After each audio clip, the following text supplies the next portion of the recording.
Alrighty, what's up there, gamers? How we doing today? In this video today, I'm going to be explaining our practice problems. Okay, those 10 practice problems that were put together for you, by you, not by you, by me, by someone else, maybe, but mostly by me. All right. It sounds like my neighbor's like dancing on the floor or something. So here we go. So I want to solve by completing the square. Well, the first thing I have to do that is to move my c term to the other side. So I got m squared plus 16m plus, since we're completing the square, plus blank equals 17 plus blank. Remember, to figure out what goes into the blank, I'm doing my b term divided by 2 and then squaring it. So in this case, b is 16 divided by 2 and then squared. Well, 16 divided by 2 is 8. 8 squared gives me 64. So I put a 64 here and 64 there. Now, next step was to factor. Well, I know that my left side is going to be 17 plus 64, which is 81. Okay. My right side is going to factor. All right. Well, the whole point of completing the square is, and I know Mrs. Logus talked about this in her last video, the whole point of completing the square is so that we have the same exact thing twice in these parentheses when we factor it. Well, I know it has to be m and m. I also know that 64, two numbers that multiply to 64 and add to 16, well, those two have to be 8 and 8 plus, since it's a positive 16. Now, why did I make this red? Well, I made it red because really this 8 comes from right there. That's where really the 8 comes from, okay? When I divide it by 2, I get 8 and 8. So really what we're doing is factoring. Well, I got 8 and 8 because we did 16 divided by 2. And this always becomes a binomial squared, so m plus 8 quantity squared, and again that's equal to 81.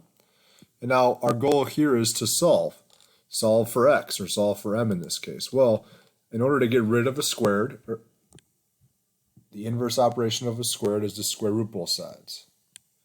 Okay, so our squared and our square root will go away. I'll have m plus 8 on the left. Well, I know what the square root of 81 is. The square root of 81 is 9, or in this case, plus or minus 9. Next thing I'm going to do is move that negative 8 over, move that negative 8 over. Now, a common mistake here, people, is to just do 8 minus 9. But what I'm really doing here, okay, I'm doing m plus 8, and I'm subtracting 8, so I get m equals negative 8 plus or minus 9. So I have to split it. Negative 8 plus 9 and negative 8 minus 9. And you actually have to figure out what this is. Like since this is an actual number, all right, I can get an answer here. This should be 1 and this should be negative 17. So m equals 1 and negative 17. Okay?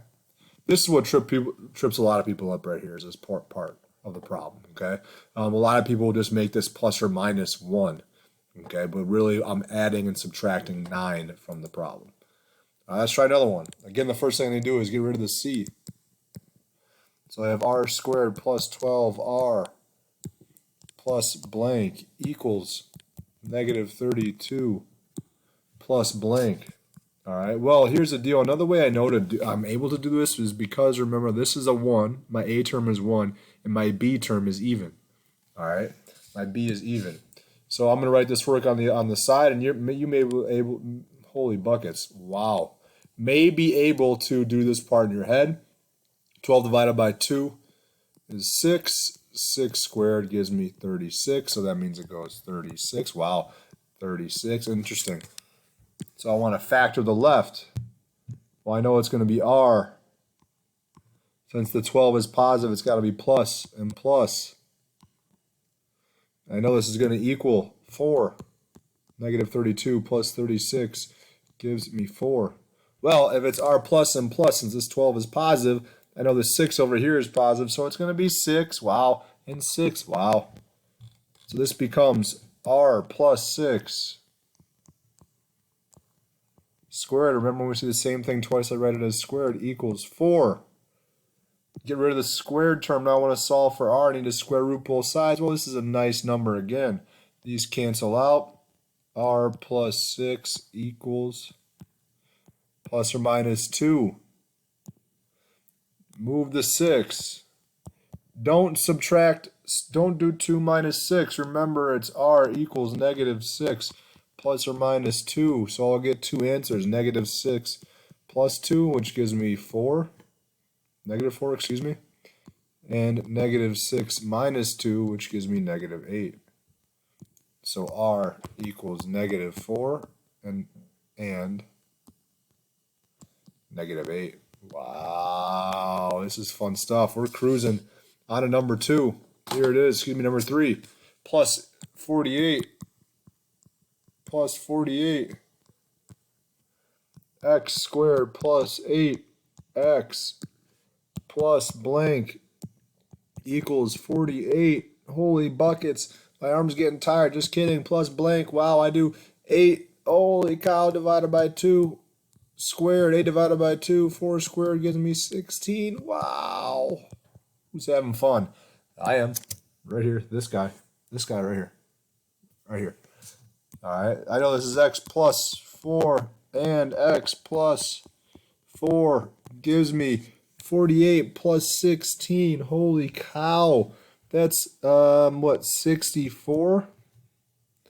So I get x plus 4 squared equals, wow, 64. How do you get rid of the squared? Deep breath. Square root, square root, square root, root.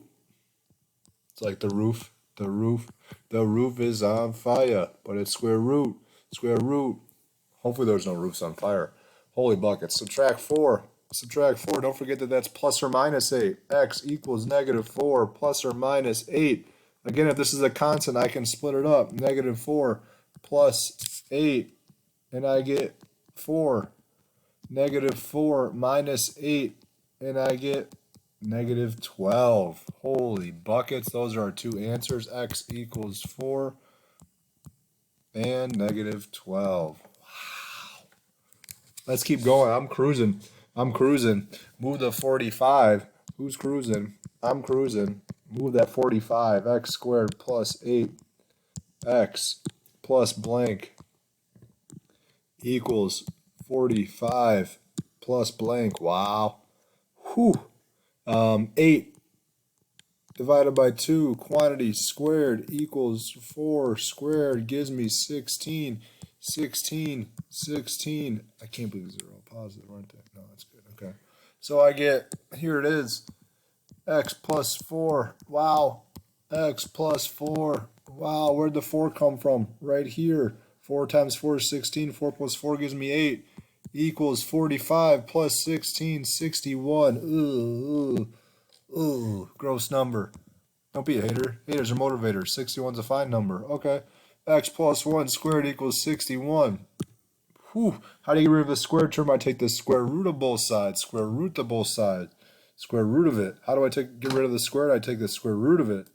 Well, then I have x plus 4 equals plus or minus square root of 61. Now, I leave it as root 61 for now.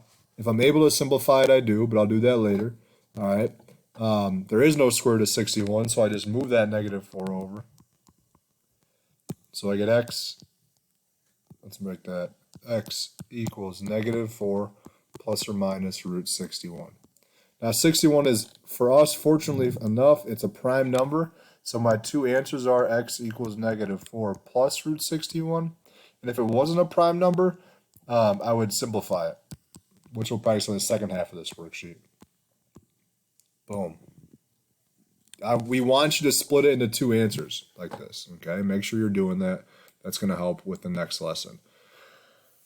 Okay, here we go. Move to 66. Add c to both sides by 66. How do I know to complete the square? Because I have a even integer here and a 1 in front of my square term.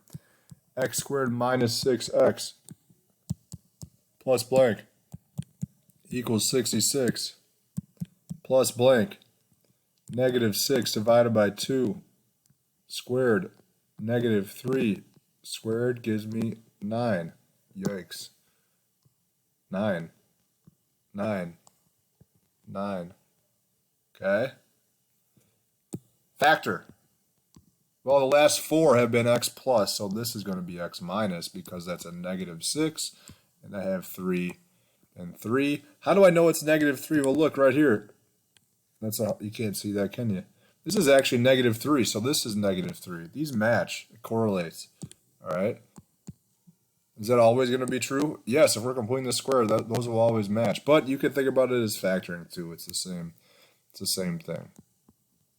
All right, equals 75, 66 plus 9. So this becomes x minus 3 squared equals 75.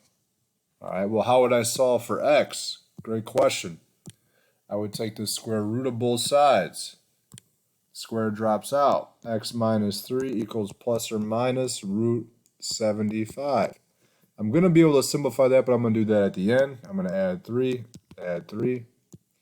So x equals 3 plus or minus root 75. So now let's think about it. Which one of these perfect squares, 1, 4, 9, 16, 25, 36, yada, yada, yada, go into 75? Well, 75 is really 25 and 3. So I rewrite this as the square root of 25 and the square root of 3. Well, I know what the square root of 25 is. That's 5. There is no square root of 3, so I leave it as root 3. I bring down the plus or minus, and I have 3 equals x. So I write it as 3 plus 5 root 3 and 3 minus 5 root 3. All right, numbers 6 to 10 will be in their own separate video. I don't want to have to rush through them.